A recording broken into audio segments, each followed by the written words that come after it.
Okey. Saya nak tunjuk kepada okey. Let's share whether I'm able to share those screen or not. Okey. Okey, kalau kita tengok di sini berkaitan dengan kita punya peperiksaan akhir. So pastikan kod kursus. That's why you got to check bila nak exam ni kena check bila masuk ke virtual secara dewan peperiksaan secara virtual, pastikan awak punya kod kursus betul.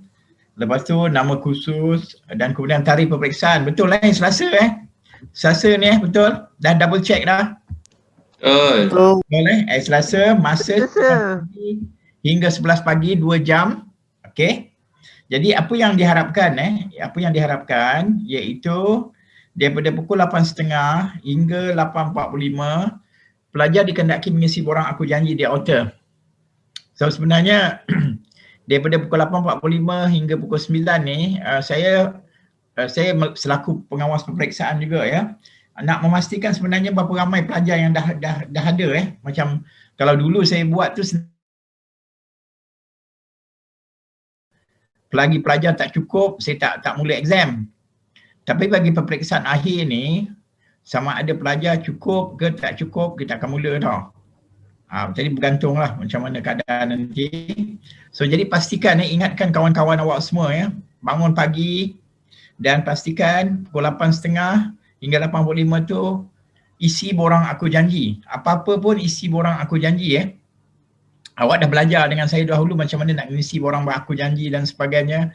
Jadi you dah tahulah, sebab tu saya latih awak untuk ujian 1, ujian 2. Klik sebenarnya. Once you klik aku janji, so kita tahulah bahawa you hadir. Okey. Dan satu lagi aku janji akan dibuka daripada 8.30 hingga pukul, kalau you perhatikan kat situ, 8.30 sampai pukul 9, even sampai akhir peperiksaan pun aku janji akan dibuka. Kenapa? Sekiranya para pelajar lewat masuk, maka pelajar mesti juga mengisi aku janji. Katakan manalah tahu tiba-tiba awak terlewat, contoh dia lah, pukul 9 baru awak masuk, contoh je still you got to isi aku janji Bagi mereka yang terlewat ekstra masa tambahan tidak akan diberikan. So jadi kalau you lewat, kita tak akan beri masa tambahan. You kena ingat tu, bahawa ini adalah final exam bukan ujian biasa, ini adalah final exam. Jadi awak perlu menepati waktu. Jadi kalau misal kata 8 hingga 8.45, kemudian saya tengok ada beberapa orang pelajar yang belum hadir ke atau apa, mungkin saya perlu minta bantuan daripada awak untuk hubungi kawan-kawan awak yang tak hadir tu.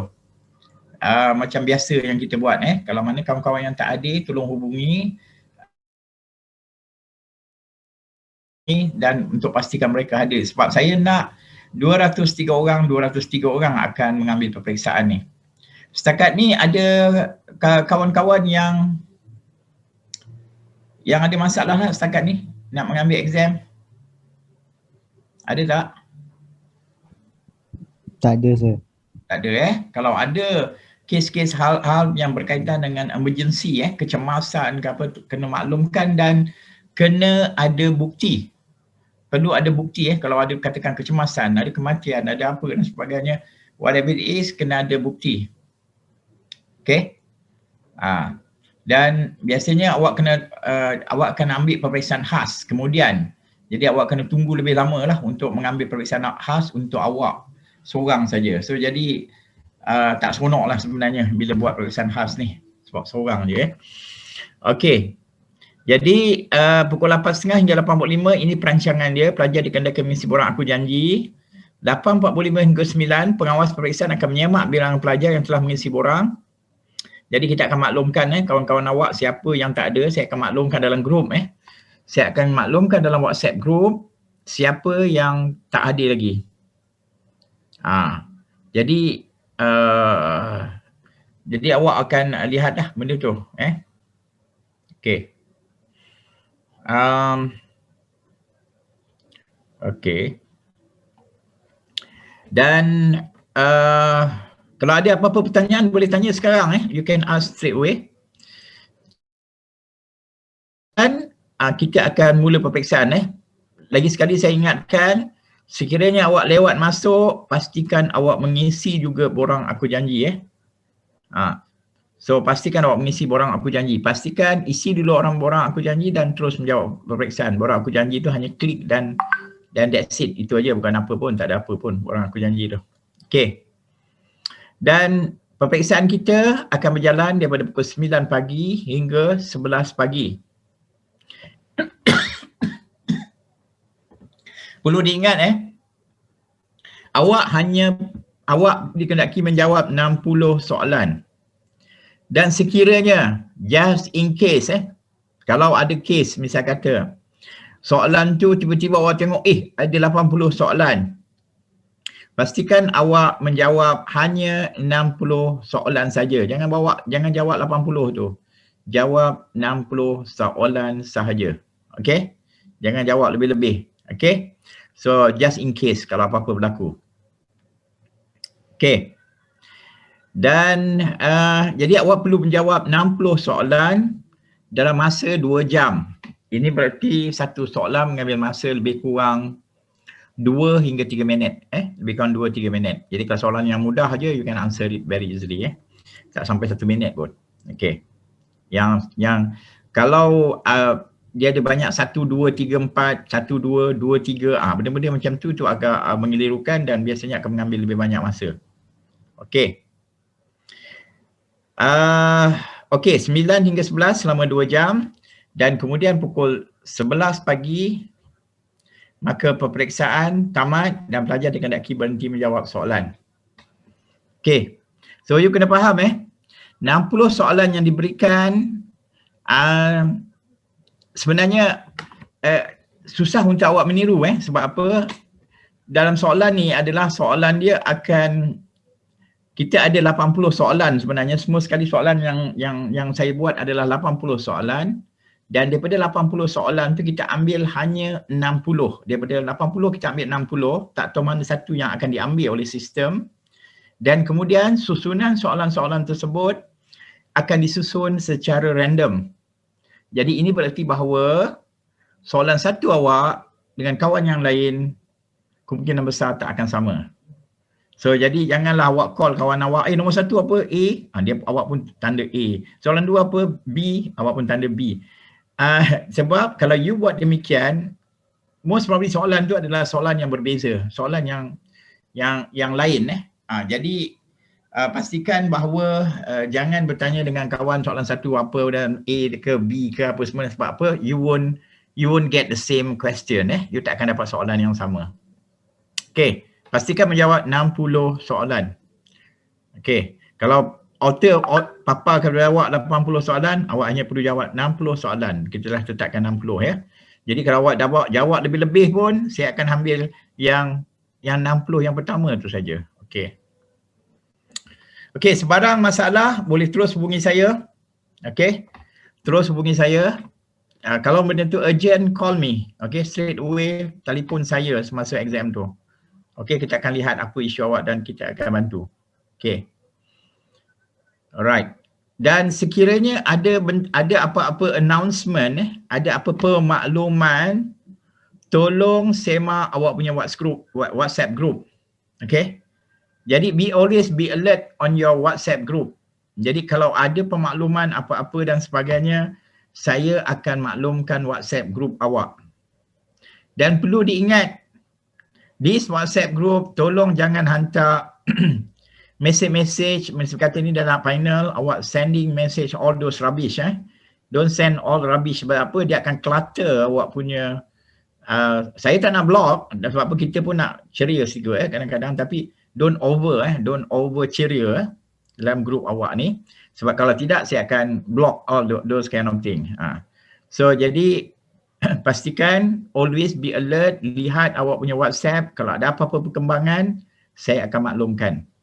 Okey, itu saja yang saya nak maklumkan berkenaan dengan dari segi semasa hari kejadian. Ada apa-apa nak soalan saya berkenaan dengan semasa hari kejadian?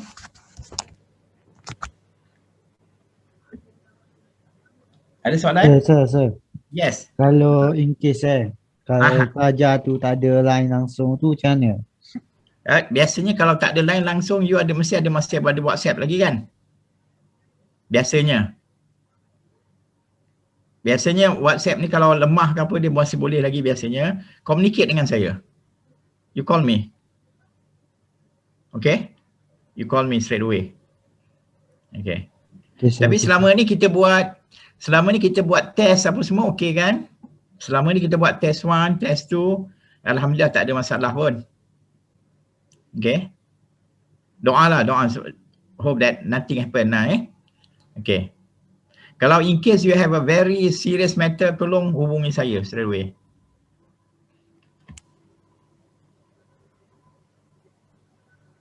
Okay, apa-apa lagi soalan? Saya yakin insyaAllah everything will be okay. Sebab apa? Pengalaman kita buat test 1, test 2, everything is alhamdulillah smooth sailing InsyaAllah everything will be okay. Lain? Ada apa lagi? Lain soalan berkenaan dengan hari kejadian? Semua okey? Okey. Okey, sir. Okay, lepas tu saya nak bincang sedikit tentang apa ni? Okay. Saya nak bincang sedikit berkaitan dengan awak punya exam. Okay.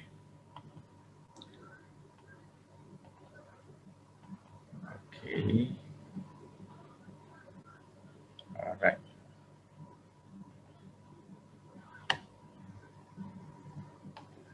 Okey, seperti yang saya nyatakan,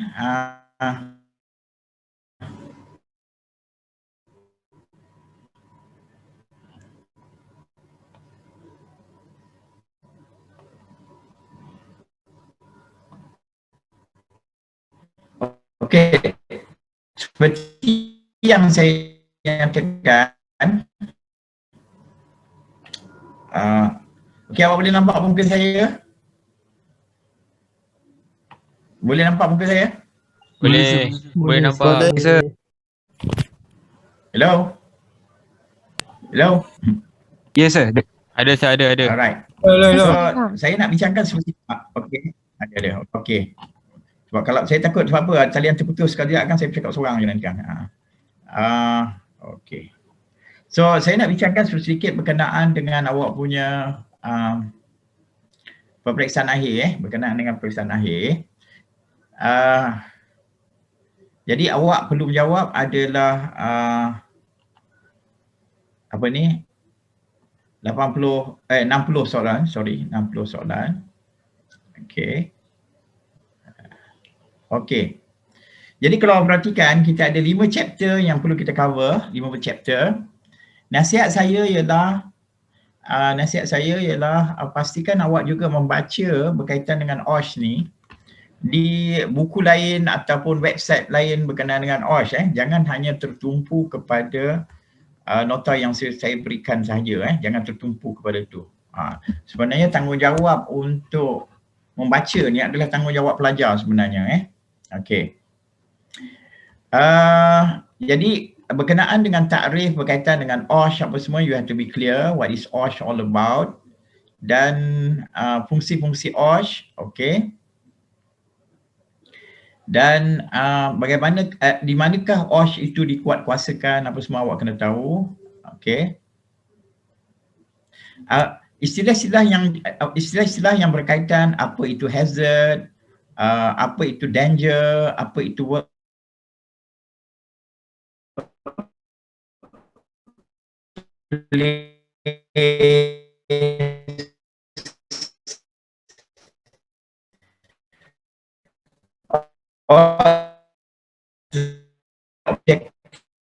diberikan kepada awak bila awak jadi maybe it takes more time lah. You can have some kind of Google Translate ke apa dan sebagainya lah kan, you can do that. Okay. Dan soalan-soalan kita soalan-soalan dalam final ni, dia banyak soalan-soalan yang melibatkan apa 1, 2, 3, 4. A 1, 2, 3, B 1, 2, 4, C 2, 3, 4, D all of the above. Jadi soalan-soalan yang macam ni ada banyak di dalam di dalam soalan soalan final kita. So you have to be very careful sebab dia menggabungkan kombinasi jawapan-jawapan tu. Okay? Jadi awak kena tahu macam mana nak memilih tu. Okay? Okay. Jadi all of the above sepatutnya semua sekali lah. Kalau dia berikan 1, 2, 3, 4, semua maksud dia 1, 2, 3, 4. Itu maksud all of the above. Okay. Okay. So jadi kalau kita perhatikan mungkin saya secara rambang saya bincangkan ni. Kalau misal kata biasanya hazard di tempat kerja biasanya kalau kita tidak boleh eliminate ataupun kita tidak boleh hapuskan hazard tersebut, dan you kena perlu katakan you kena pakai PPE. So jadi apa sebenarnya yang you perlu lakukan dengan PPE tersebut? Katakan dekat workplace you, hazard tu kita tak boleh eliminate, kita tak boleh buang ataupun kita tak boleh elakkan ataupun kita musnahkan hazard tu. Jadi bagaimana agaknya kalau awak diberikan hanya PPE, jadi apa yang perlu awak lakukan dengan PPE tersebut? Okay. So jadi kemungkinan awak perlu tahu macam mana menggunakan PPE, adakah perlu memakai PPE itu sepanjang masa,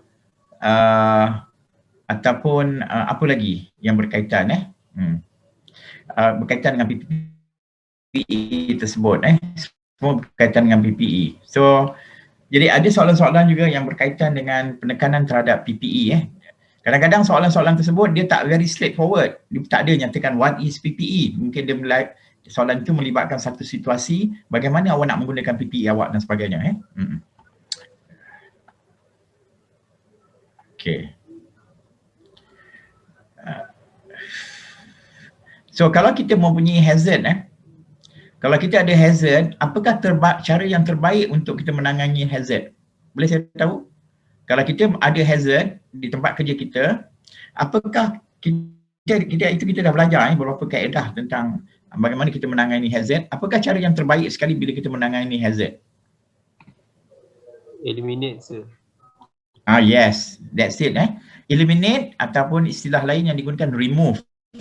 Bila perkataan eliminate, remove the hazard, that is the best way. Just cara yang paling lemah,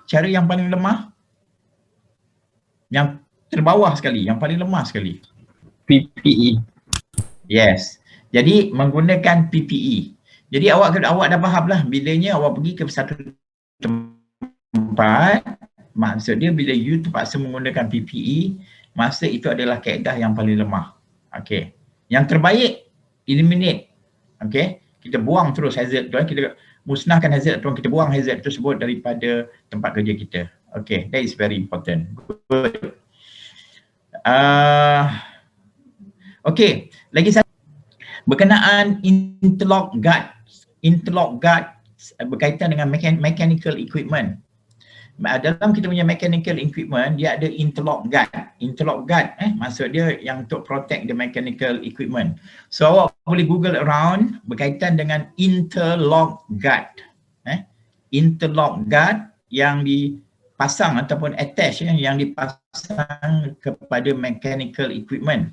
Jadi awak kena faham tu apakah kegunaan interlock guard di mechanical equipment tu. Dia adalah satu devices untuk protect kita punya mechanical equipment tu.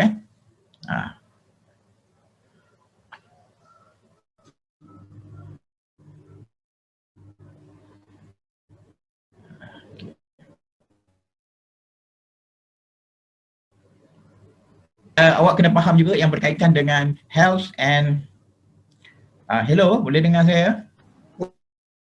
Boleh, sir. Boleh. Sebab apa?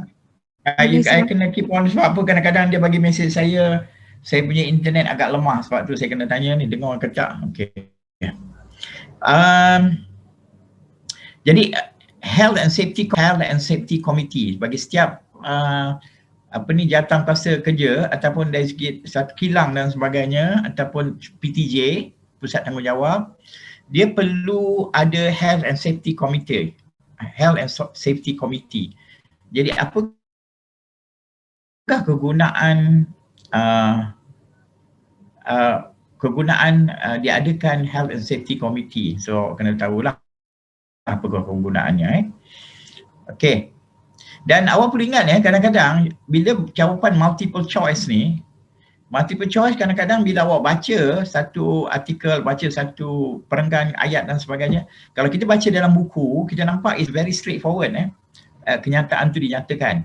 Tetapi bila soalan dalam multiple choice, kadang-kadang awak tak nampak statement yang jelas. Maksud dia yang very straightforward macam apa yang awak baca dalam buku awak. Contoh dia mungkin tadi macam tadi perkataan tadi. Perkataan dia kalau objektif tu dia gunakan eliminate. Nampak tu? Padahal benda yang sama tu. Okey? Ataupun dia buat kenyataan yang sama-sama tapi sebenarnya jawapan tersebut adalah jawapan yang sama-sama tapi berkaitan, masih lagi jawapan. Jadi awak kena berhati-hati bila soalan ni menyebabkan soalan objektif. Okey? Soalan objektif dia macam tu, dia kadang tak straightforward. Kalau kita mengisikan tempat kosong, senang saja kita tulis jawapan yang kita baca, kita hafal and that's it. So sebab tu satu kelebihan lagi dalam objektif ni sebenarnya adalah menguji kepahaman awak. Sama sekali adalah soalan-soalan yang melibatkan 1, 2, 3, 4. So you kena berhati-hati. So kemungkinan juga awak diberikan kenyataan 1, 2, 3, 4. Situasi dia ialah mungkin awak ditanya ialah daripada kenyataan di bawah yang mana satukah yang jenis yang biasa bagi hazard di tempat kerja. Jadi awak kena tengok adakah sleep ke, excessive noise ke, ergonomic ke, electrical hazard ke. Jadi awak kena tahu tu 1, 2, 3, 4 yang mana satu sebenarnya adalah common hazard at work. Adakah all of the above? 1, 2, 3, 2, 3, 4, 3, 4. Jadi awak kena tahulah benda-benda tu. Jadi kalau awak dah biasa kan awak membaca dan awak faham, you can easily answer that. Okay? Tetapi kalau awak menghafal, you're gonna have a problem. Seperti yang saya nyatakan tadi. Kadang-kadang istilah tu dia tak gunakan istilah yang exactly ataupun kenyataan yang exactly from your book. Okay? Ataupun from your notes. Okay? So the most important is that if you understand it, you can simply answer. You can easily answer it. Okay. Okay. So, okay, nanti saya cuba saya nak tengok lain apa yang berkaitan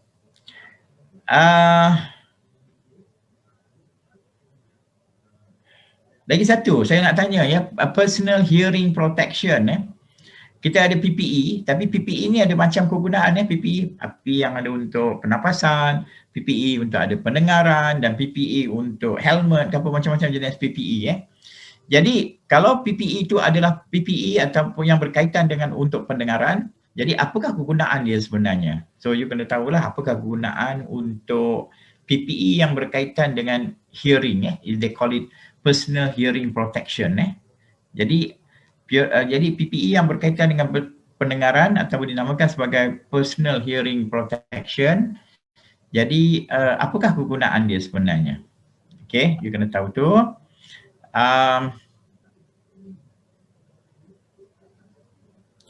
Okay, lagi satu kita bincangkan juga sebenarnya.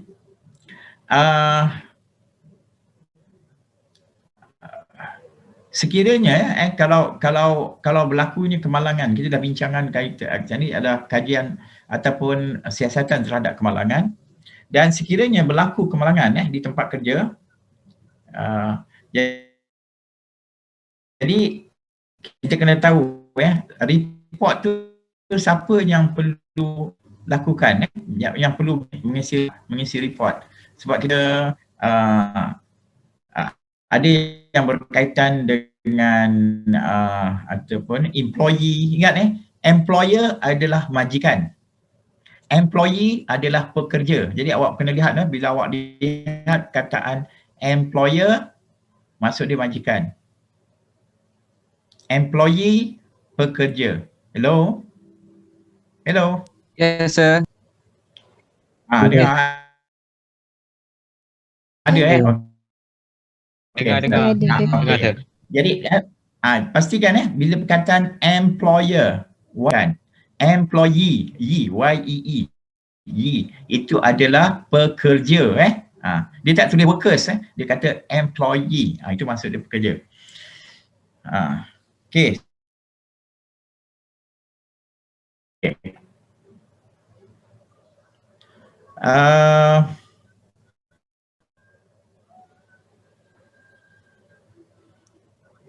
Okey. Ingat tak yang apa beza insiden dan juga accident? Incident investigation. Apa beza insiden? Anda carilah Incident, I-N-C-I-D-E-N-T, incident. Lagi satu istilah yang digunakan adalah accident. Apakah perbezaan antara perkataan insiden dengan accident? Ada perbezaan ke insiden dengan accident? You find out lah. Ataupun benda tu lebih kurang sama sebenarnya. Satu dinamakan insiden, satu lagi dikatakan sebagai accident. So you have to find out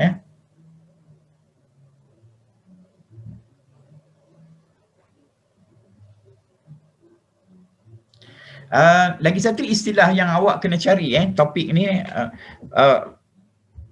yang topik ni mungkin saya tak ada sentuh, jadi awak kena cari maklumat ni yang sebagai yang compensation board, workers compensation board.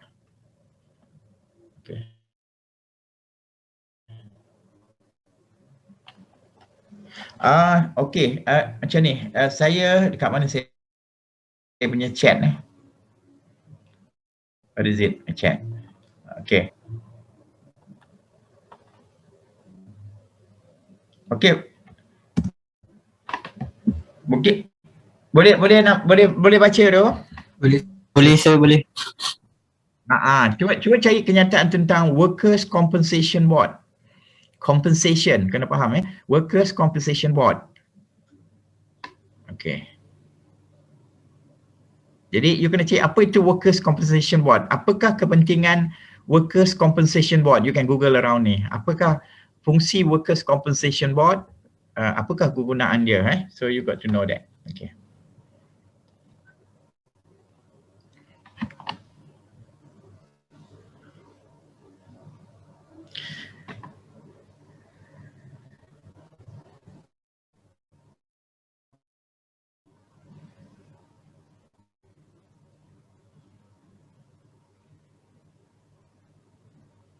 Okey, lagi satu yang awak kena faham adalah tentang MSDS.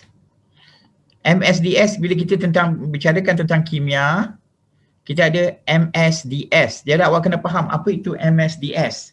Misal kata kita nak tengok dari segi yang berkaitan dengan toxicology properties. Itu kat mana? Fire and explosion data section, kat mana? The reactivity data section, the physical characteristic section. Jadi awak kena have some idea apa maksud toxicology properties, itu apa kegunaannya dalam MSDS. Fire and explosion data section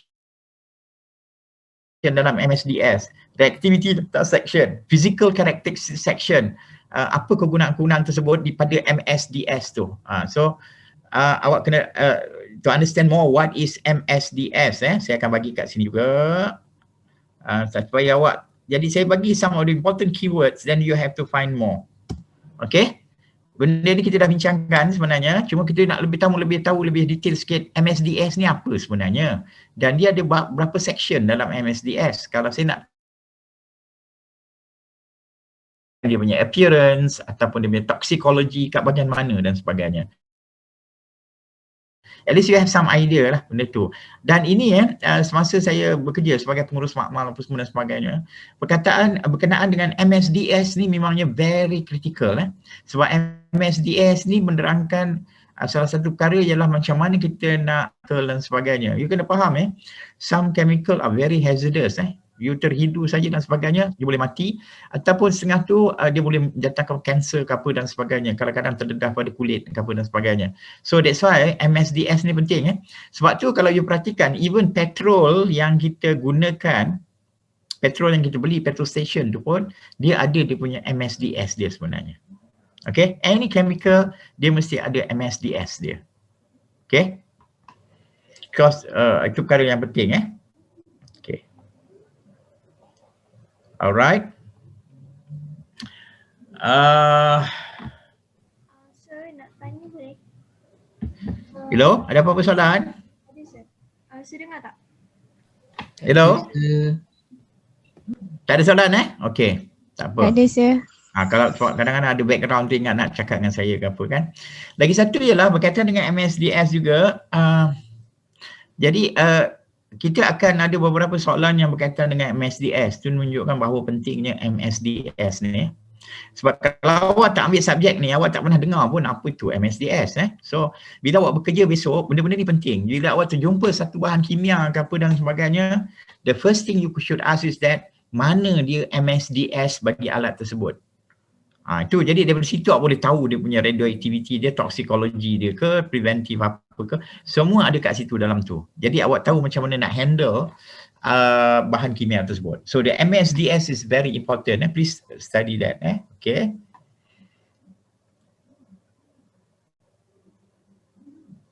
Okay.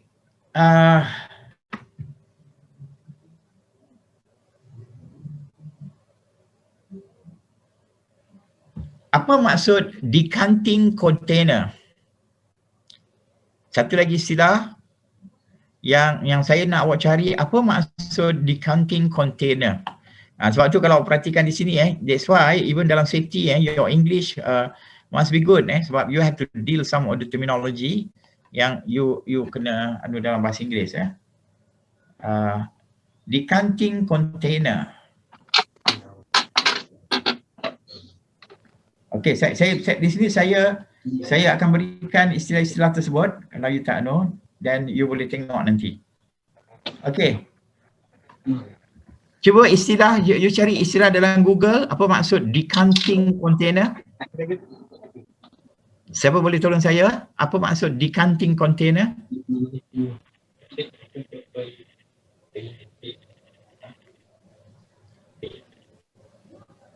Hello?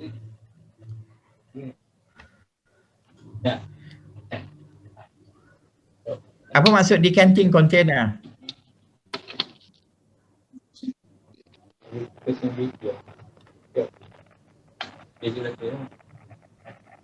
Hello?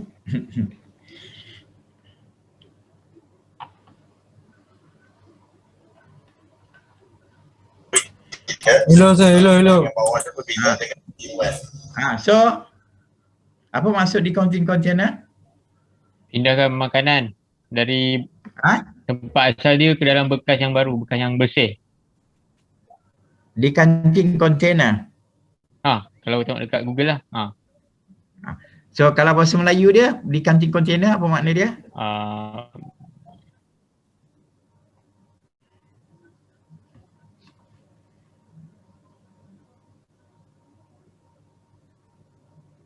Enggak bisa bahasa Inggris.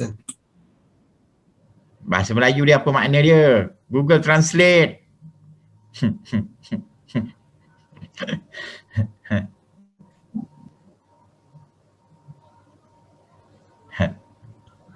Google Translate tulis bekas penyah tinjaan. Okey. Apa maksud dia sir?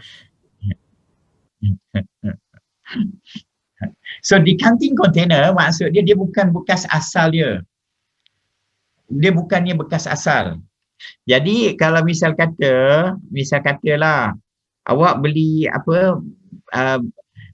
maksud dia awak dah pindahkan kepada bekas lain. Itu dikatakan sebagai decanting container. Maksud dia awak dah pindahkan kepada bekas lain. Bekas lain tu dinamakan decanting container. Contoh dia, awak boleh Milo satu tin besar. Satu tin besar tu lah kan. Takkan awak nak buka tutup Milo tu satu tin Milo tu besar, keras satu tin gitu. Jadi apa yang awak buat, buka tin Milo yang besar tu, ambil sedikit, masukkan ke dalam bekas plastik ke kontainer plastik ke ataupun bekas yang lebih kecil. Jadi bekas yang lebih kecil ataupun bekas plastik tersebut dinamakan sebagai decanting container.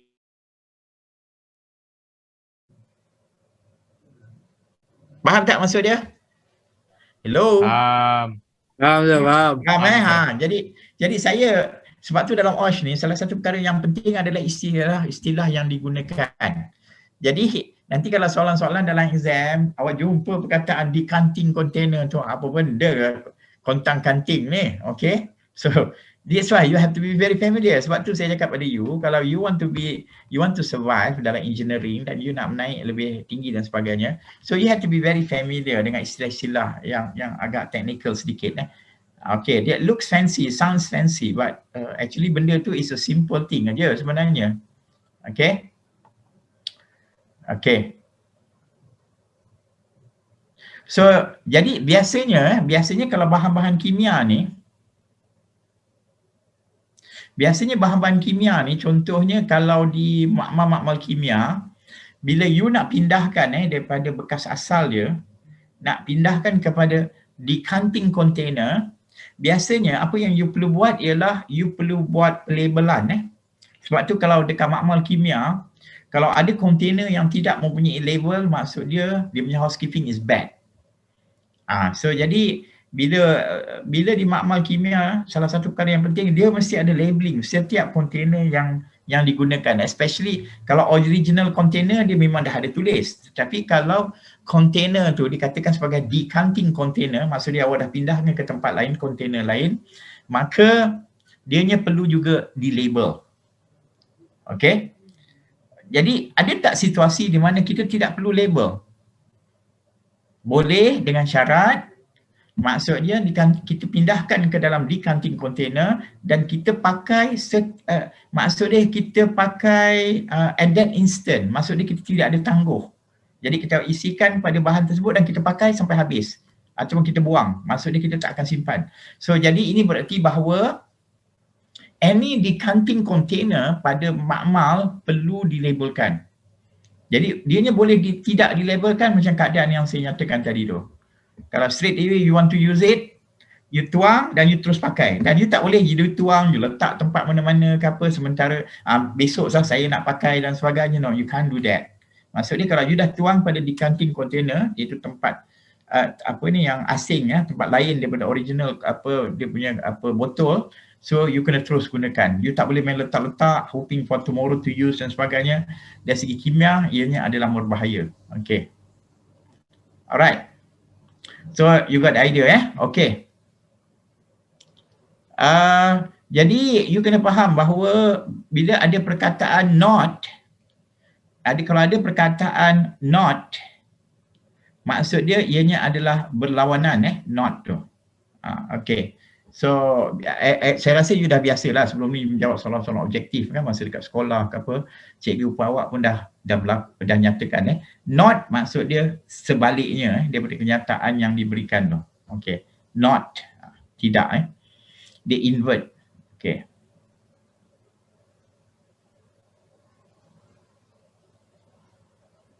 Okay.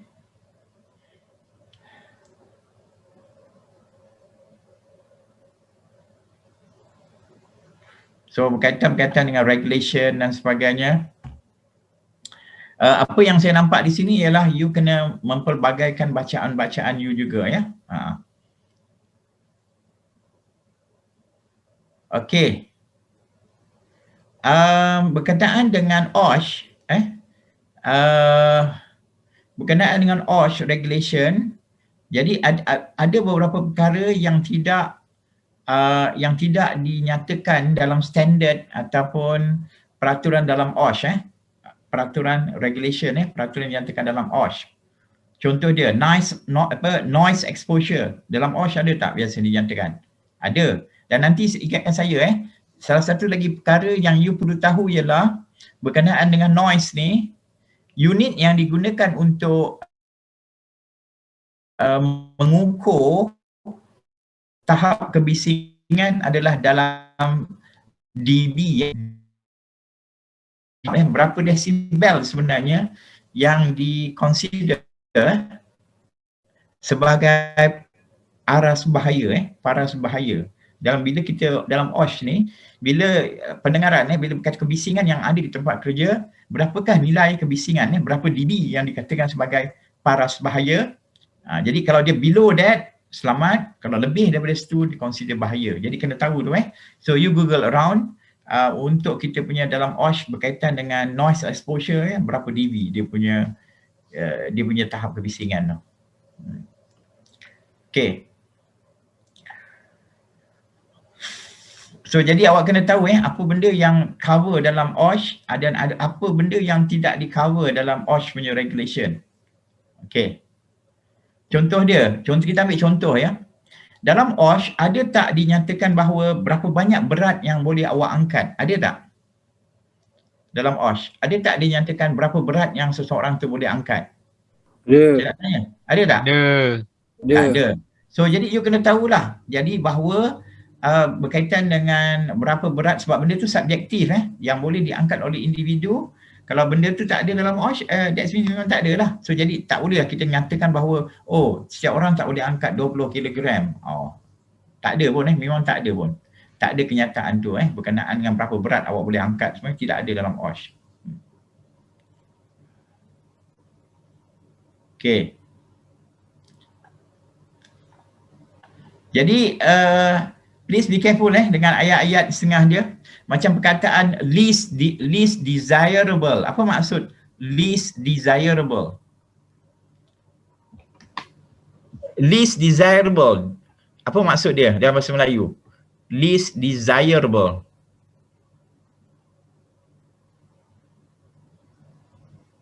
Kita tak nak macam tu. Tidak diingini, sir. Least desirable maksud dia yang tidak diingini. Tidak digemari. Paling tidak tu ingini ke gemari macam tu lah. Okey. Tidak digemari biasanya. Maksud dia tak berapa suka lah. Benda tu kita tak berapa suka. Yang paling kita tak berapa, maksud dia boleh, boleh tetapi yang paling kita paling tak berapa gemar lah. Bukan kata tak boleh, tapi kita tak berapa setuju lah. Okey, tak berapa gemar lah benda tu. Okey. Berkaitan dengan investing reporting apa semua awak dah tahu. Kalau ingat perkataan not, maksud dia berlawanan not. Okey. Ingat tu bila ada jumpa perkataan not, capital letter is the opposite.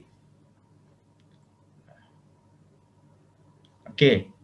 So awak kena faham antara legislation dan juga apa lagi? Regulation.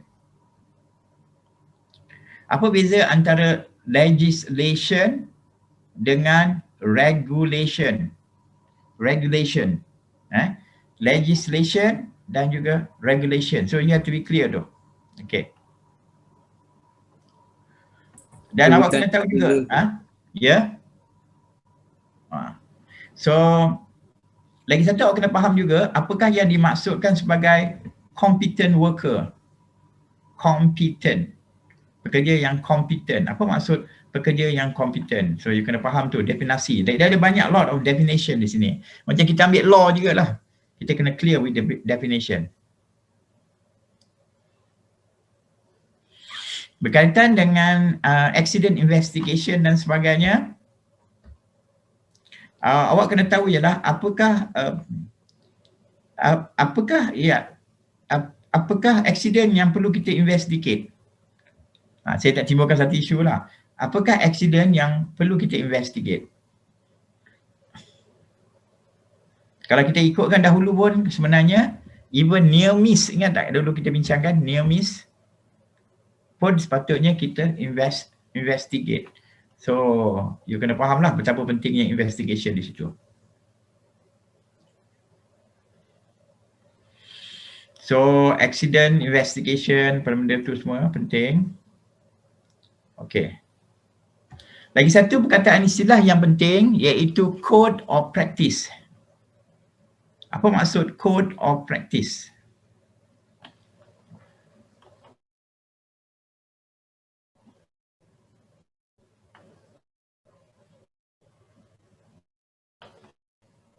Saya akan tanya.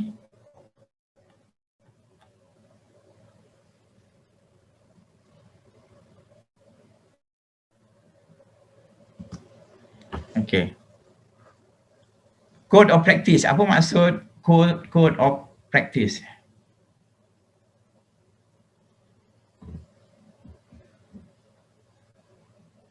Okay. Mengatur cara komputer. Apa kod pengaturan cara kita? Apa kaitan pengaturan cara kita dengan OSH ni? Code of practice. Latihan. Code of practice. Awak kena faham tu. Sebab apa? Dia mesti in the proper context. Awak kena faham apa maksud code of practice. Ini bukan programming, bukan apa. Ini berkaitan dengan OSH. Okay. Kaitan dengan work procedure ke apa dan sebagainya. So code of practice adalah satu kod ataupun kaedah dalam kita melakukan kerja-kerja sebenarnya. Okay. Satu kod ataupun satu kaedah, sebenarnya kaedah dalam kita melakukan kerja tu. So jadi you kena familiar tu what does it mean by code of practice dalam OSH. Jadi bila you faham istilah-istilah tersebut, ianya dapat membantu you menjawab soalan tu. Okay, tadi kita dah bincangkan berkenaan dengan apa itu hazard, apa itu danger, apa lagi apa itu accident. So you have to be very clear definition that kind of definition. Berkenaan dengan route of entry, berkenaan dengan chemical, bagaimana chemical boleh masuk ke dalam badan kita, itu kita dah bincangkan. Bagaimanakah chemical boleh masuk ke dalam badan kita, itu kita dah bincangkan. Adakah melalui mata, melalui kulit. Okay. Kalau ingestion, maksud dia apa yang kita telan. Inhalation, ingest, dan juga inhale. Inhale bermaksud kita hidu. Dia boleh masuk melalui mata, dia boleh masuk melalui kulit, eye, skin. Ingestion, apa maksud ingestion? Melalui tekak kita, melalui kerongkong kita ni, kita melalui mulut kita masuk, itu maksud dia ingestion. Inhale, inhalation. Inhale maksud dia, kan kita biasa pernafasan kita buat apa? Inhale, exhale. Inhale, exhale. Maksud dia inhale melalui hidung. Itu maksud dia inhale. Hello? Hello? Yes, sir. Ada, saya ada. Yes, sir. Okay, saya takut saya cakap seorang, dia takut lain putus ke apa. So that's why saya nak familiarkan you dengan istilah-istilah tu. Okay?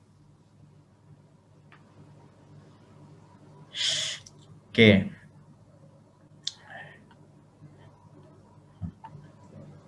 Dalam soalan-soalan exam akan ada banyak soalan-soalan yang melibatkan perkataan not. N-O-T, huruf besar, not. Maksud dia adalah sesuatu yang berlawanan, not tu.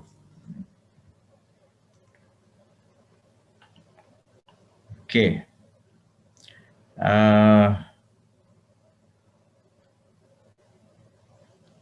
Okay, lagi satu. Berkaitan dengan nail gun. Mungkin awak tak pernah jumpa perkataan nail gun. Kalau awak tengok dalam movie tertentu, dia ada menggunakan perkataan nail gun. Nail gun ni maksud dia, biasa apa yang kita buat ialah kalau di nail gun sekarang ni banyak digunakan juga. Dia gunakan apa ni, pressure, air pressure, dan kemudian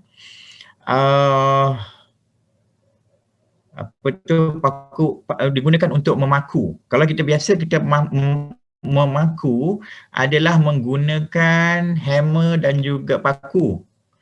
Nail gun bermaksud dia macam pistol, tetapi dia macam pistol angin. Maksud dia menggunakan tekanan udara, jadi untuk memaku. Jadi awak tekan saja, pop, dia akan memaku dia tanpa awak ketuk. Itu dinamakan sebagai nail gun. Okay. Okay.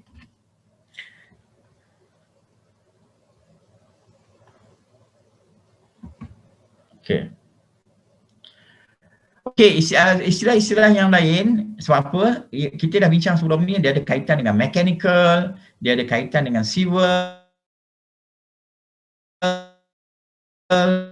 dan apa lagi?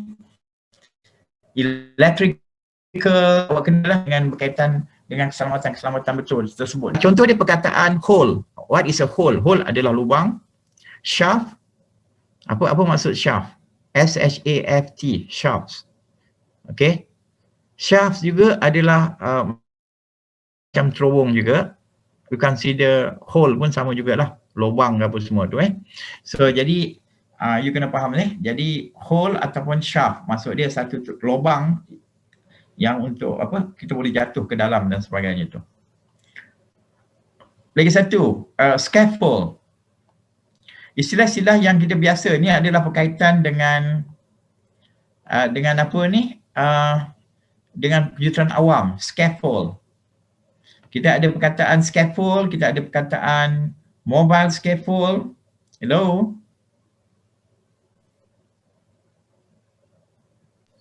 Ada sir. Okay. Yes, sir.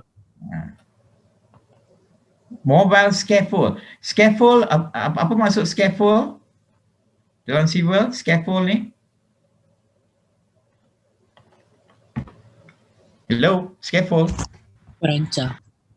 Apa dipanggil? Apa bahasa Melayu dia? Perancah. Perancah. Bahasa Melayu dia perancah.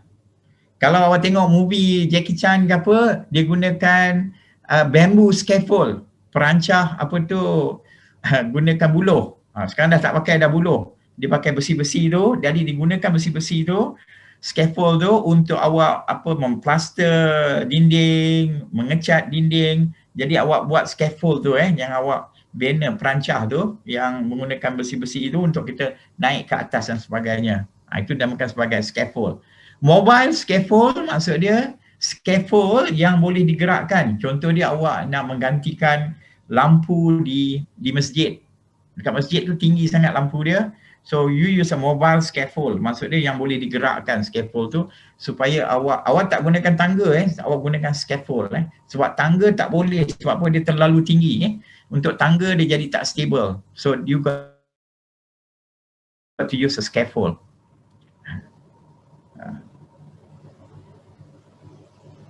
Okay. Alright.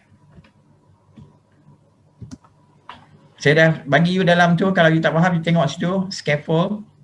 Okay. Hello? Hello? Okay? Yes, sir. Okay, sir. Please pay attention Sebab apa? Kalau saya bagi you istilah-istilah ni supaya you are familiar, it's much easier for you to answer. So kalau you tak faham istilah-istilah ni, you ambil buah dadu, you baling je lah jawab dia. Okay? Jadi pastikan semua pelajar bawa buah dadu Tak ada orang ketawa pun. Okay. Kau ikhlas tak ikhlas tu ketawa tu. Okay. Belah tu. Okay. Pipi juga pipi. So jadi pertama sekali ialah bila you nak menjawab soalan-soalan tu, istilah-istilah tu you must be very very clear Jadi satu lagi my recommendation, kalau ada istilah-istilah tu yang you not that familiar, you tak faham, you can easily Google sebab apa you berada di rumah, jadi you can simply Google tu dan you kena ingat bahawa satu soalan tu you have about 2 to 3 minutes saja. You tak ada banyak masa Okay.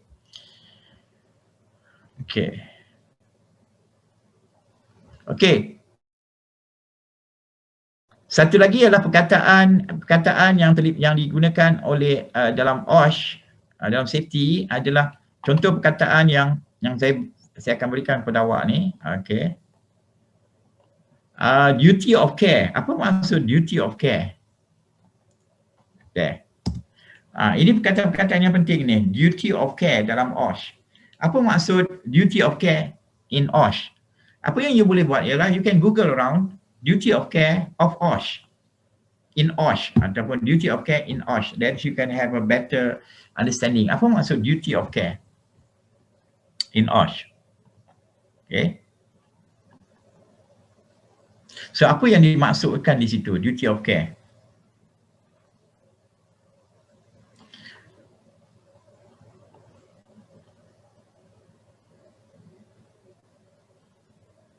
Okay.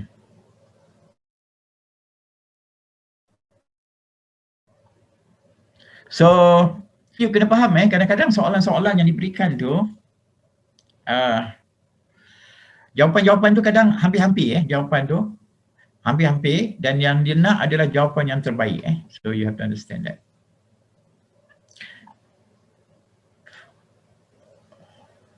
Okey, lagi satu tadi kita bicarakan tentang regulation, legislation, dan satu lagi ialah yang dimaksudkan sebagai act, act. Jadi you kena faham perbezaan antara ketiga-tiga tu. Act ni dalam bahasa Melayu dia ialah akta ya.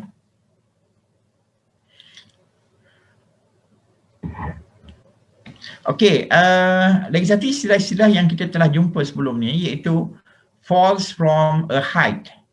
Falls from a height maksud dia jatuh daripada tempat yang tinggi. Okey. Ada tak jatuh yang lain? Ada. Kadang-kadang kita terjatuh sebab kaki kita tersangkut kepada barang yang berada di lantai. Itu pun jatuh juga. Jadi falls from height maksud dia kita jatuh daripada tempat yang tinggi. Itu maksud dia falls from height.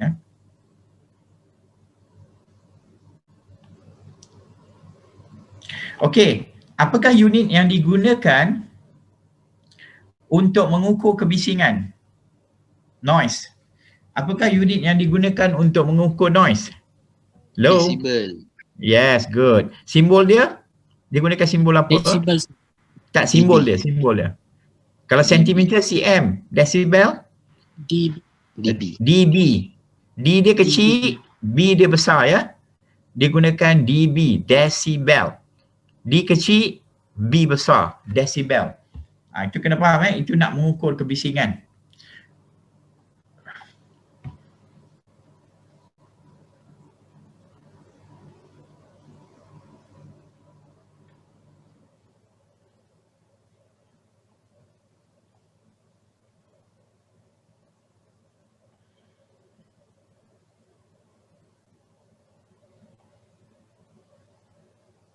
Okey, dalam civil.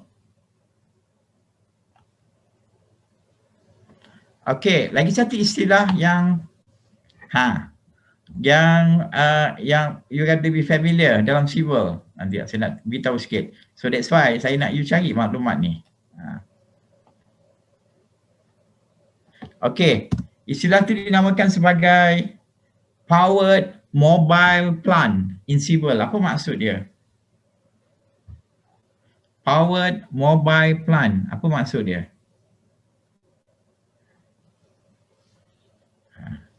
Ini dalam civil engineering yang ada kaitan dengan safety nanti. Powered mobile plant. Apa maksud dia? Okay.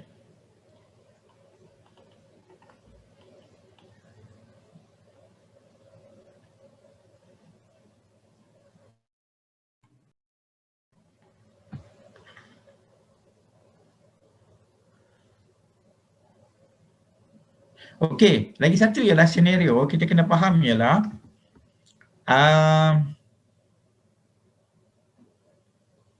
biasanya apa yang perlu dilakukan oleh majikan biasa majikan perlu memaklumkan kepada pekerja apa yang perlu dilakukan apabila berlakunya kecemasan. Jadi antara beberapa perkara yang perlu dilakukan oleh majikan untuk maklumkan kepada pekerjanya bila berlaku kecemasan, suatu kecemasan, tak kira lah apa bentuk kecemasan sekalipun, apakah dia perkara yang perlu dilakukan oleh pekerja bila berlakunya kecemasan.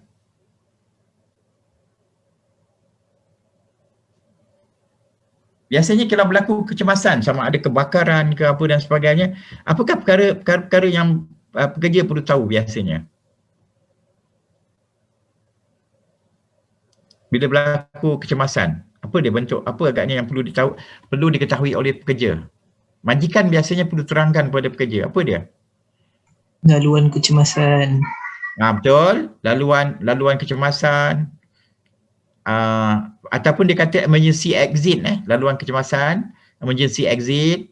Lagi satu apa yang dia kena tahu? Biasa pekerja kita kena tahulah sebab kita pekerja, kita bukan orang luar.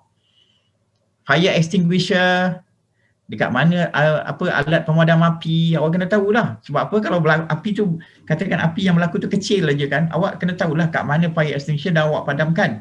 Sebab kalau awak tinggalkan, kemungkinan api tu akan tambah besar. First aid kits, kan, peti pertolongan cemas, benda-benda macam tu lah. So these are the things which is common.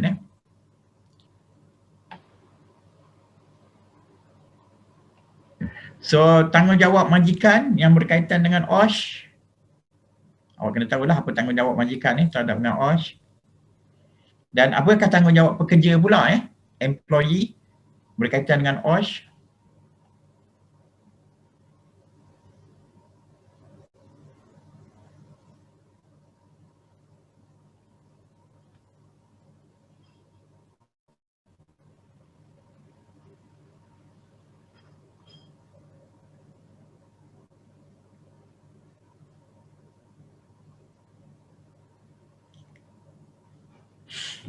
Okey.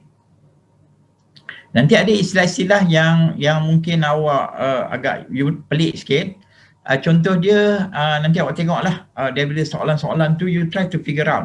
Kadang-kadang kalau contoh dia, apakah yang dimaksudkan dengan handling task? Manual handling task. Manual handling task apakah pekerjaan-pekerjaan yang dikatakan sebagai manual handling task? Carrying paint can. Okay, awak memegang cat, itu is a handling task. Applying paint with the brush is also handling task. Apa lagi agaknya using a screwdriver to tighten a screw is a handling task. Kalau kita climbing up a ladder, adakah handling task? Climbing up a ladder, ada benda tak yang kita gunakan? You're not handling the task actually. Climbing up a ladder is not handling a task sebab apa? Kita tak ada benda yang kita gunakan kat situ. Macam tadi kita bawa cat, okey. Apa lagi? Scaffold, kita gerakkan scaffold. Kita apa lagi? Mengecat. Itu semua adalah handling task. Okay. So, tapi kalau kita memanjat tangga, dia bukan handling task. We are not handling it. We hanya memanjat saja tu. Okay.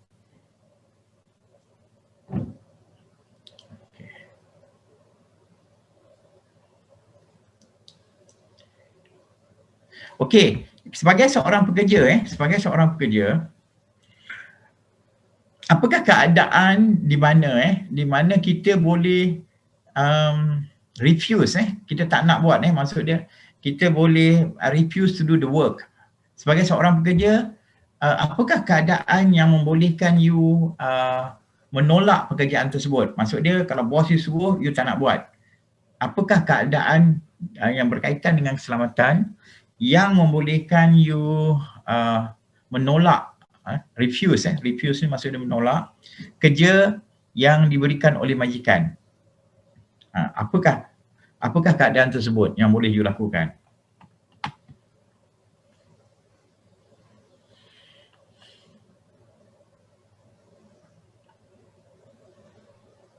Kerja yang memudaratkan.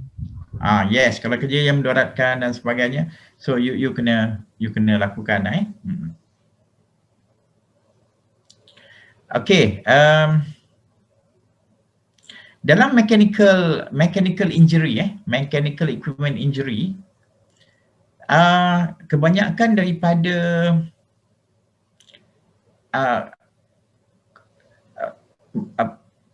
apakah kemalangan yang banyak berlaku yang berkaitan dengan mechanical equipment injury? Agaknya apa agaknya? Adakah mata kita, kaki kita? Apa agaknya yang berkaitan dengan mechanical equipment? Apakah bentuk kejeraan yang banyak berlaku yang berkaitan dengan mechanical equipment? Kepala ke? Kaki ke? Tangan ke? Muka ke? Selalunya kalau berlaku kemalangan yang berkaitan dengan mechanical, dekat bahagian mana bahagian tubuh kita yang selalu menghadapi kemalangan? Tangan. Tangan betul, ada lain yang selalu berlaku kalau kita buat mechanical. Kalau you gunakan pisau pun mechanical juga tu. Tangan dan juga jari. Itu yang selalu kan kita selalu terpotong jari kita. Itu kita buat mechanical lah tu. Memang tangan dan jari adalah sebab bila kita menguruskan bahan ke apa, terpotong tangan, terpotong jari kita jarang yang kita kata terpotong telinga ke apa, jarang kan. Kebanyakan terpotong tangan, terpotong jari. Jadi benda-benda macam tu. Terkena mata, itu pun jarang kan kalau kata terkena mata. Terkena muka, jarang. Tapi tangan, jari, this is quite common bila berlaku mechanical equipment injury, kecederaan menggunakan berkaitan dengan mechanical equipment, that is quite common. Okay. So, kenyataan ataupun penerangan-penerangan berkaitan dengan PPE, so you have to faham betul-betul berkaitan dengan topik yang berkaitan dengan PPE. Apa itu PPE dan sebagainya berkaitan dengan PPE ni, you have to really understand what is PPE all about. But there will be few question yang berkaitan dengan PPE.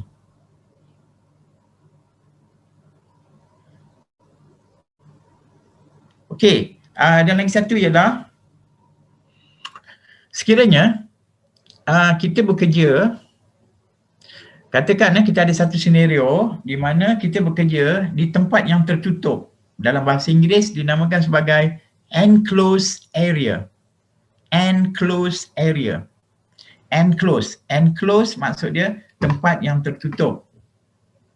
So kalau kita bekerja di suatu tempat yang tertutup, maksud dia tempat yang tertutup lah, tempat yang tertutup, apakah risk control yang perlu kita lakukan? So you kena tahu tu. Apakah risk control yang perlu kita lakukan bila kita bekerja di suatu tempat yang tertutup? So, sebab tu kalau awak perhatikan contoh dia welder. Tukang patri welder, tukang patri. Kalau awak perhatikan kalau welder biasa je gaji dia murah. Tetapi kalau welder untuk kapal, tinggi harga dia. Kalau dia welder tu di bawah air, gaji dia jauh lebih besar. Sebab risiko yang dia kena tanggung adalah, okay. So jadi you kena faham tu So jadi kalau kita bekerja di dalam enclosed area, tempat yang tertutup, jadi apakah risk control bagaimana kita nak mengawal risiko? Apakah ada kaedah yang terbaik untuk kita mengawal risiko apabila kita bekerja di tempat yang tertutup? Okey.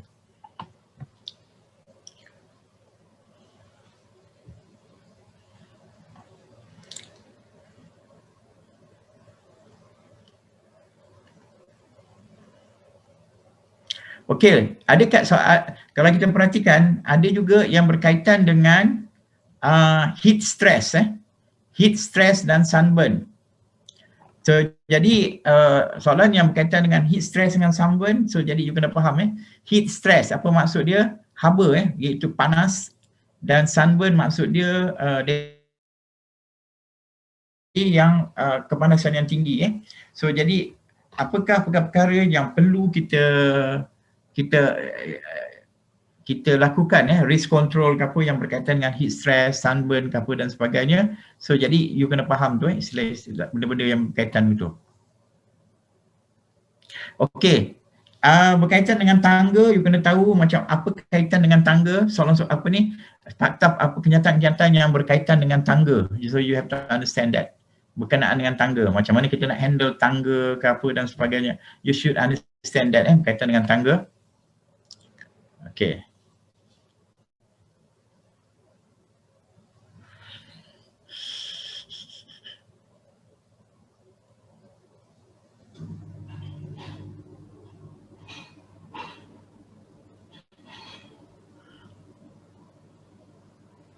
Okay.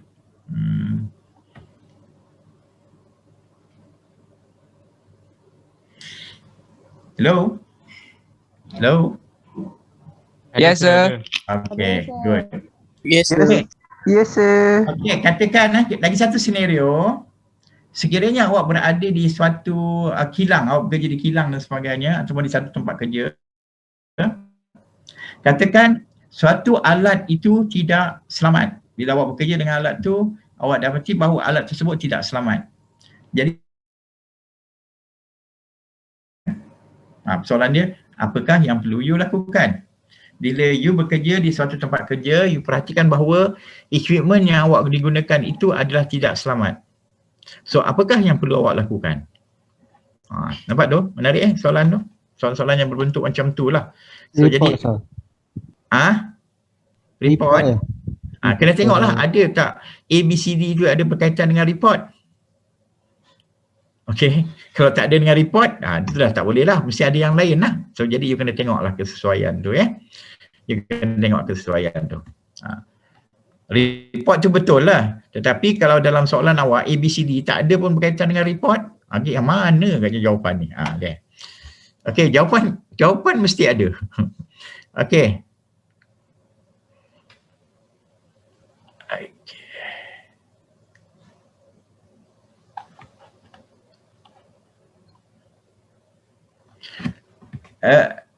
Lagi satu ialah awak kena familiar juga istilah dengan hazardous substance.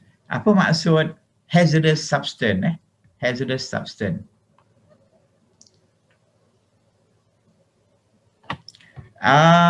Ingat tak berkaitan dengan yang kita belajar dahulu?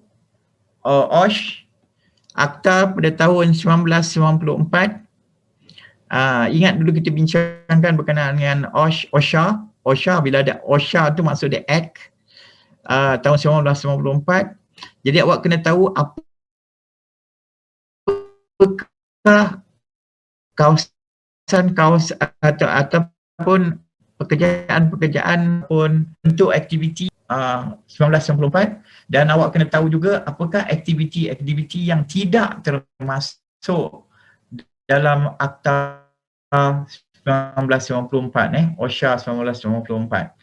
Jadi awak kena faham tu Sekiranya awak diberikan keadaan-keadaan tertentu, jadi awak boleh tahu yang mana yang termasuk dalam OSHA 1994, yang mana tidak masuk pada OSHA 1994. You should know that. Hello? Hello, sir. Yes, sir. Yes, sir. Hello? You are still with me? Yes, sir. Okay, Yes, good. sir. Dah masuk tinggal dah. Okay. So you are with me, okay, good. Because sebab saya dapat some message ni daripada internet saya. Okay. So berkaitan dengan lagi satu adalah berkaitan dengan risk assessment. So you have to be familiar with risk assessment. So macam risk assessment, you have to be familiar. Contoh dia dalam risk assessment apa? Yang mana satu yang dikonsider sebagai risk assessment? Qualitative risk assessment, semi-qualitative risk assessment, quantitative risk assessment, semi-quantitative risk assessment. Adakah betul ke kenyataan yang saya nyatakan ni bahawa semua ni adalah risk assessment?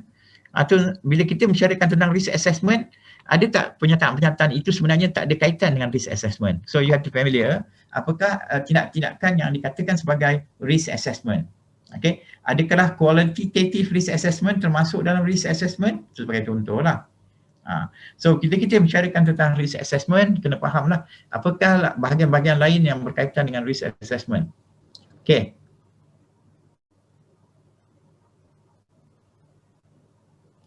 Okay, safety helmet. Safety helmet ini berkaitan dengan civil. So you have to be very familiar also berkaitan dengan safety helmet. Apakah kegunaan safety helmet? Bagaimana nak menjaga safety helmet? Okay.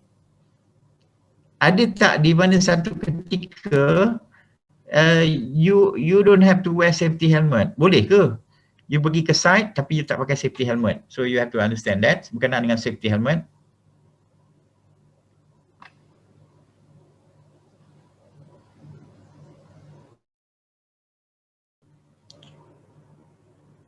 Ingat tak mask yang awak sekarang ni, awak gunakan mask kan untuk COVID?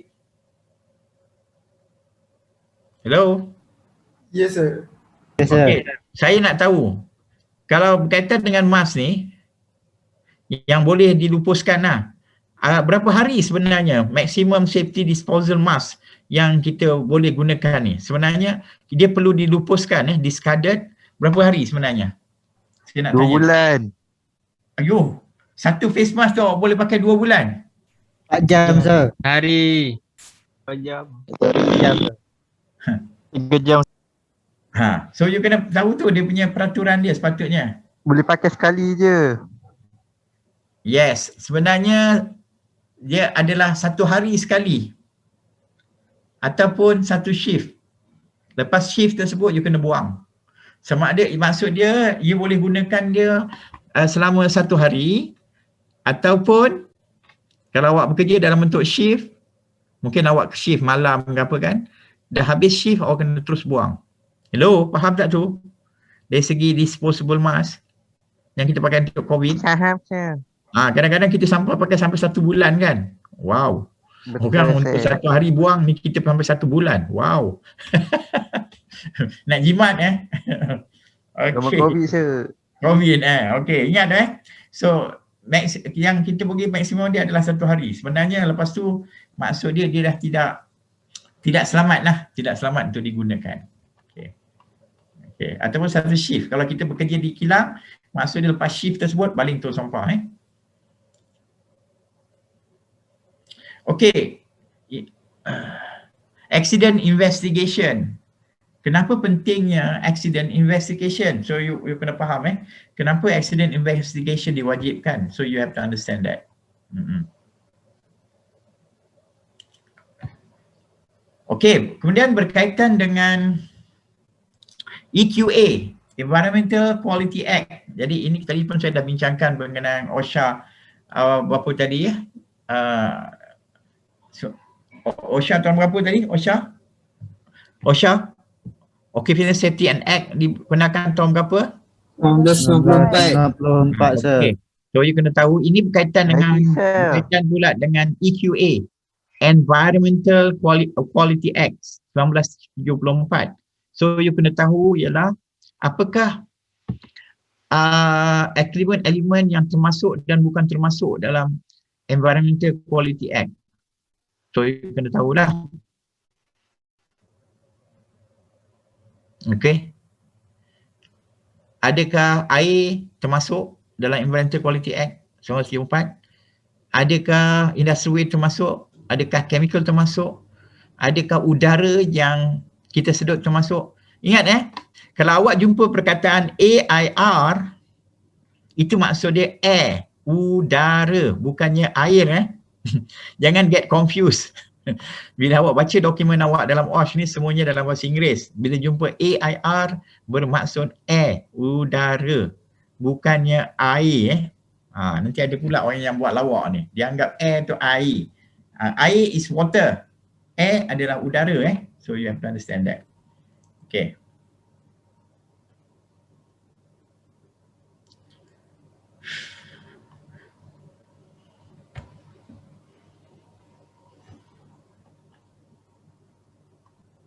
Okay, saya nak tanya awak satu soalan ni, very simple question. Sekiranya awak duduk di kolej kediaman ataupun awak berada di makmal ataupun berada di bilik kuliah, apabila berbunyi saja fire alarm, apa yang perlu awak buat? Luar sir. Beredar dari bangunan. Yes. Pergi tempat lapang. Dengan apa? Tenang. Tenang dan secepat mungkin. Bukan relax duduk. Betul ke terbakar ni? Betul kan? Tapi kebiasaan ni macam tu lah kan. Sepatutnya bila ada sahaja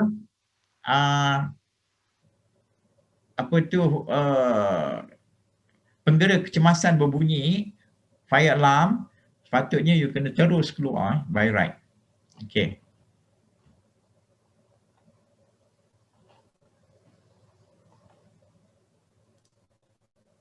Hello? Okay? Still with me? Hello? Yes sir. Okay. Yes, sir. Sebab saya kalau boleh saya nak awak dapat markah yang tinggi-tinggi dengan usaha lah. Saya bagi awak saya awak cari maklumat. Jadi awak more prepared bila you go to the exam, tu yang saya nak Okay. So kita dah bincangkan sebelum ni berkenaan dengan apa? electrical hazard, mechanical hazard, benda-benda macam tu So you have to be familiar. So you kena faham apa itu electrical hazard. You have to be very familiar berkaitan dengan electrical hazard. Okay. Alright. Okay, saya nak tanya sikit berkenaan dengan fire extinguisher. Saya tak tahu kita bincang, awak ada jumpa ke tak artikel tu dalam bila awak baca ke apa? Okay, berkaitan dengan fire extinguisher untuk wet chemical, warna apa agaknya? Wet chemical. Untuk bahan kimia yang basah, apakah warna fire extinguisher yang sesuai? Fire extinguisher bukan warna merah saja dia ada warna lain juga. Biru sir, biru. Biru sir. Untuk wet chemical. Wet chemical. Merah. Chemical yang basah untuk chemical yang basah dalam bentuk cair ke atau apa ke. Warna apa fire extinguisher yang sesuai? What color of fire extinguisher should you use? Dia ada red, blue, Hijau sir. Hijau. Hijau. Kuning. Kuning kan? Kuning Yes. sir, kuning. Kuning. That's why you kena find out, check kuning. tu. Untuk wet chemical, you kena faham ni, chemical ni dia ada dalam bentuk dry dan dia ada bentuk dalam bentuk wet. Dry tu maksud dia kering, wet tu dalam bentuk cair apa semua tu kita kata wet lah. Kalau bentuk powder apa semua kita kata dry lah, powder apa semua. Jadi you kena faham bahawa kalau you are dealing with a chemical type, okay. So kalau fire extinguisher yang berwarna kalau ianya adalah wet chemical type of fire extinguisher, maksud dia fire extinguisher tu akan mengeluarkan chemical yang basah lah. Correct color for wet chemical type of fire extinguisher. Jadi awak kena tengok jenis-jenis fire extinguisher. Merah tu apa kandungan dia, apa yellow apa kandungan dia. Kalau untuk wet chemical type of fire extinguisher, if I'm not mistaken is yellow nanti you check lah If I'm not mistaken is wet chemical type for fire extinguisher adalah yellow kalau saya tak silap. You tengok types of fire extinguisher. You boleh Google sebenarnya what are the type of fire extinguisher. Kalau yang merah, merah untuk apa merah? Merah dalam dia apa sebenarnya tu merah tu? Debu. Dia debu Debu. Kegunaan debu untuk apa? Kalau dia maksud dia dry lah tu. Untuk apa tu sebenarnya? What kind of api yang sesuai untuk tu? Fire extinguisher kalau yang debu tu. Semua jenis boleh dipadamkan guna debu sir. Semua jenis boleh dipadamkan guna debu Okay, good. Macam tu yang saya suka dengar ni. Bila you bagi saya jawapan-jawapan yang macam tu, maksud dia you have done your homework. That's good. Apa warna lagi yang ada? Merah, kuning, apa lagi yang ada? Warna fire extinguisher. Biru. Biru sir. Biru sebab yang macam merah ni kita biasa kita jumpa sebab dia multi purpose Kalau yang biru untuk macam mana kandungan dia? Kandungan dia macam mana kalau biru? Air. Dia air? Dia ada chemical ke dalam tu? Kegunaan dia untuk apa? Kegunaan dia? Yang blue punya ni. Kegunaan untuk apa? Kalau air untuk bahan organik sir. Bahan organik So that's why you kena faham this fire extinguisher bergantung jadi jenis kebakaran tu jenis-jenis kebakaran dia. So sebab apa kebanyakan kita jumpa merah sebab merah ni quote unquote dia multi purpose Bila you kena faham bila multi purpose ni dia bukanlah yang terbaik. Dia bukanlah kaedah yang terbaik untuk kita memadamkan kebakaran, tetapi ianya kaedah yang mudah, yang memudahkan. Tapi bukanlah cara yang terbaik. Okay. So jadi various type of fire extinguisher so you have to be very familiar with that. Okay.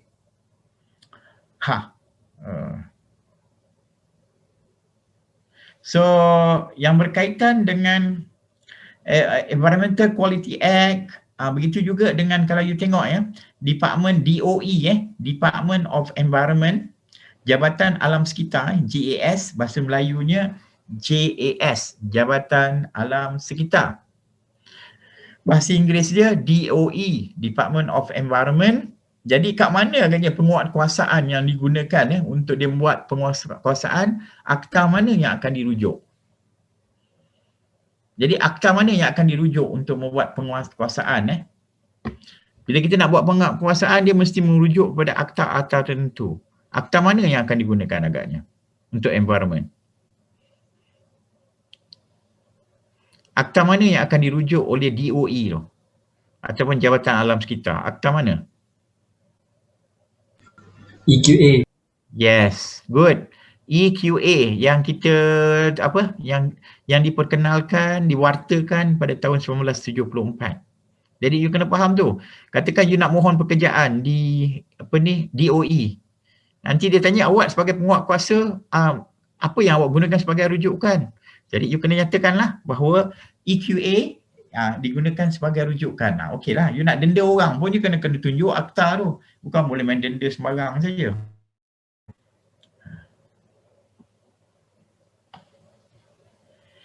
Berkenaan dengan high right, so you have to be familiar with the high right. Okay.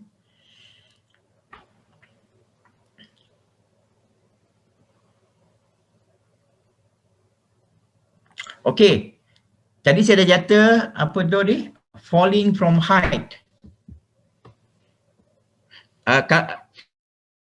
Falling from height. Jadi falling from height maksudnya jatuh daripada ketinggian.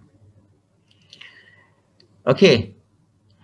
Except tu perkataan bahasa Melayu je adalah kecuali. Kecuali. Except. Kecuali. Okay. Jadi kalau jumpa perkataan except, kecuali.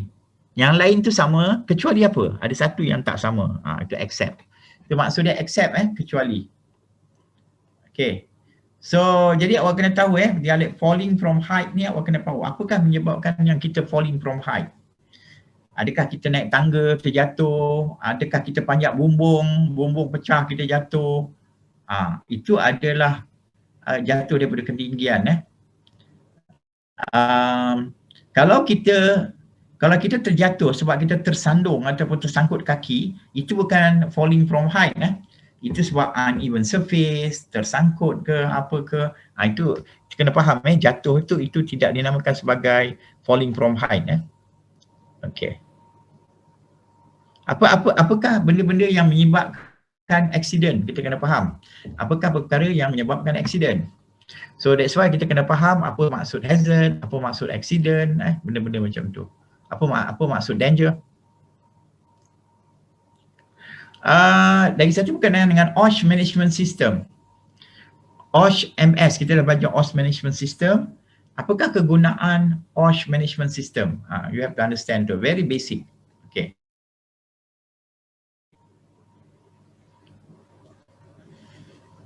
Dan kemudian adalah proses-proses yang terlibat dalam berkaitan dengan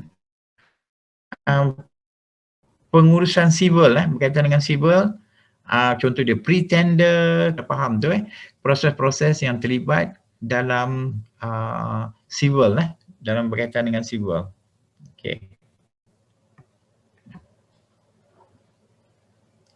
Okey, sebelum ni saya pernah bertanya kepada awak berkenaan dengan electrical, apakah perkara yang paling bahaya dalam electrical shock sebenarnya? ST shock. Current. Yang paling bahaya? Saya dah bincangkan sebelum ni. For electrical shock, apakah yang paling bahaya? Current, sir. Yes, yang boleh membunuh kita ialah the current. Kena ingat tu, current. Okay? So it's very important. So jadi you can have high voltage, tapi kalau current dia low, still okay lagi Tetapi yang bahaya dia walaupun the voltage is low but the current is high, that will kill you That will give you a shock.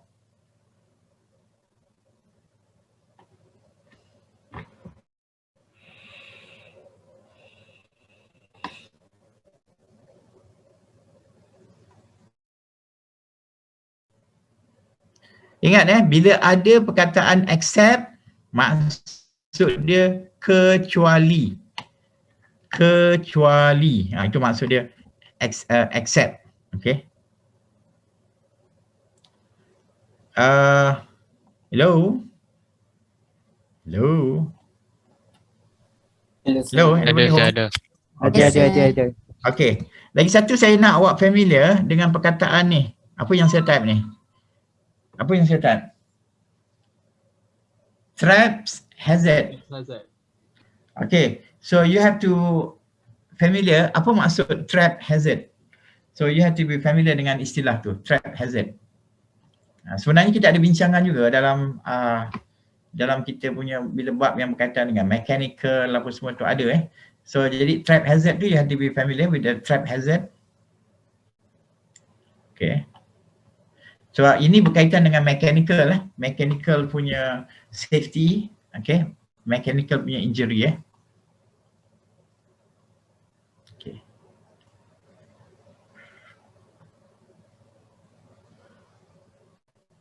Okay. Satu lagi ingat tak yang saya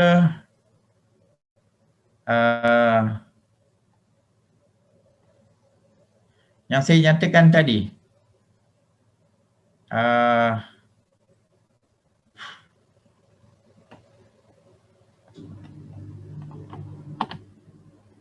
Okey, ini istilah ni mungkin saya tak perkenalkan kepada awak.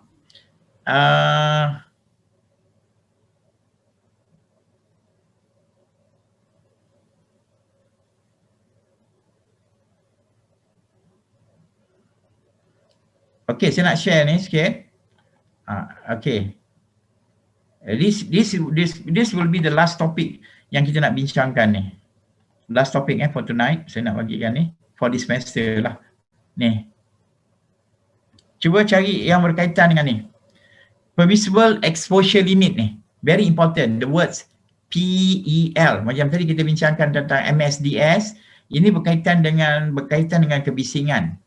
They call it permissible exposure limit of noise at workplace. Permissible exposure limit maksud dia ialah bila kita bekerja di suatu tempat ada kebisingan, maksud dia perbisingan tersebut dan awak terdedah dalam jangka masa tertentu. Awak terdedah dalam jangka masa tertentu. Sebab ada bentuk kebisingan yang di mana kita terdedah dia kepada bisingan tersebut, mungkin dia tidak berapa bising, tetapi walaupun tidak berapa bising, tapi kalau kita terdedah kepada kebisingan tersebut dalam jangka masa yang panjang, dia boleh menyebabkan kita rosak pendengaran kita. Kita boleh jadi pekak juga. Dan ini adalah dikatakan permissible exposure limit. Maksud dia, limit yang dibenarkan apabila kita terdedah kepada satu bentuk kebisingan dalam jangka masa panjang, jangka masa tertentu. So, jadi cuba you Google. I want you to Google, find out about PEL ni. Permissible exposure limit of noise at workplace. Berapakah nilai yang diberikan sebenarnya? Dan diberikan dalam bentuk dia biasanya diberikan dalam bentuk dB ataupun dBA. A tu maksud dia audible, maksud dia yang kita boleh dengar. Tadi kita belajar ialah dB, dia ada tambah dengan A, audible. Audible maksud dia 90 sir. 85 90. Yes, 90 dBA betul. Maksud dia kita boleh terdedah kepada bisingan tersebut tidak boleh lebih daripada 90 dBA, maksud dia up to 90 dBA, maksud dia tak boleh lebih. Kalau lebih daripada 90 dBA, maksud dia memang kita dah tak boleh berada di situ lah. Maksud dia kita mesti berada 90 dan ke bawah dalam masa berapa lama? 8 jam. Yes, itu adalah syarat dia.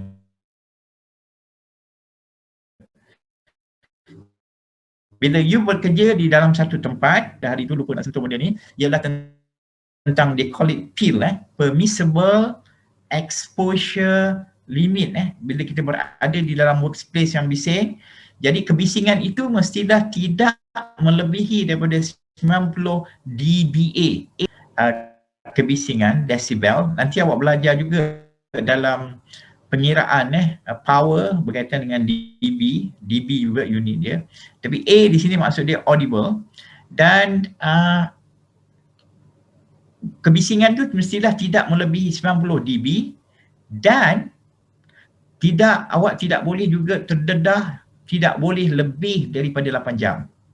Walaupun dikatakan dia 89 dB, 80 dB lah katakan, tetapi awak terdedah kepada kebisingan tu lebih daripada 8 jam, 20 jam ke apa dan sebagainya, itu bermakna dia juga membahayakan. Jadi awak kena faham dB yang dinyatakan 90 dB, dan mesti berada bila awak bekerja tu mestilah kurang daripada 8 jam. Jadi kalau tempat awak bekerja tu kurang daripada 90 dB dan awak bekerja kurang daripada 8 jam, kedua-duanya, maksud dia awak bekerja dalam soalan dengan PIL ni, permissible exposure limit. Kita kena faham ada kebisingan yang kita tidak terdedah dalam jangka yang masa yang lama, tapi merosakkan telinga kita, gegendang kita. Ya, kalau ada kebisingan yang terlampau amat sangat, so loud, masa dia tak perlukan jangka masa yang panjang, jangka masa yang singkat, bunyi begitu kuat, dan dia akan merosakkan gegendang awak. Dan satu lagi keadaan, ini yang biasanya di kilang, ialah awak terdedah kepada satu bentuk kebisingan dan awak terdedah dalam jangka masa yang panjang. Sebab tu kalau awak perhatikan orang bekerja di kilang kadang-kadang, maksud dia bekerja di kilang tu 2-3 tahun, okey je pendengaran dia. Setelah 10 tahun dia bekerja di kilang tu, kita dapati pendengaran mereka terganggu, menyebabkan mereka tak dengar tak berapa dengar dan sebagainya. Itu adalah kesan PIL. Maksud dia kebisingan tu melebihi daripada limit dia dan dia terdedah pada jangka masa yang panjang. So that's why PIL permissible exposure limit adalah penting untuk menentukan bahawa tempat kerja kita adalah selamat. Okay? Alright.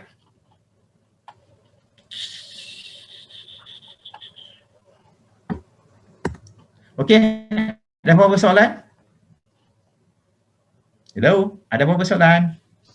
Itu saja yang saya nak bincangkan sebab PIL ni penting sebab apa PIL ni saya tertinggal masa kita bincangkan yang lepas berkenaan dengan PIL ni. It's very important sebenarnya bila kita bekerja. Very important. Ada soalan? Tak ada, sir. Isyalah berkenaan OSH ke, berkenaan dengan peperiksaan akhir ke apa. Okeylah, tak ada, good, very good. Dan pastikan be alert of your WhatsApp group. Nanti daripada masa ke semasa saya akan sekiranya perlu, saya akan maklumkan pada awak punya WhatsApp group. Okay. So you all punya final exam last kali hari apa? Last terakhir final exam bulan 18. Ahad minggu depan will be your last day of exam. Ahad minggu depan. Yes, sir. Oh, okay. Ni bukan code of practice tau. That's not code of practice. Okay. So okay, anyway, saya doakan untuk awak semua all the best. Just do your best, okay? InsyaAllah. Dan saya satu nasihat saya ialah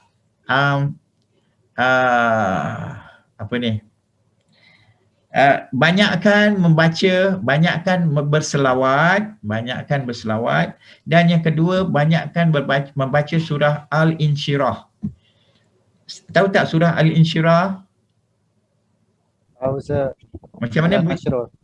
Yes, Alam Nasrah. So jadi Alam Nasrah tu banyakkan membaca Alam Nasrah dan juga banyakkan membaca selawat. InsyaAllah Allah berikan kelapangan pada dada-dada kita ataupun beri kelapangan pada minda kita. InsyaAllah bila minda awak lapang, awak boleh menjawab dengan selesa. Okay? Yang lain tu serahkan kepada Allah. You nak study, you study. Banyakkan membaca selawat dan banyakkan membaca surah Al-Insyirah. Jadi bila nak exam pun sama, baca selawat, baca surah Al-Insyirah. InsyaAllah Allah beri kelapangan kepada dada awak, Allah beri kelapangan pada minda awak untuk mudah awak menjawab peperiksaan awak. So saya doakan semua all the best, ya. Okay?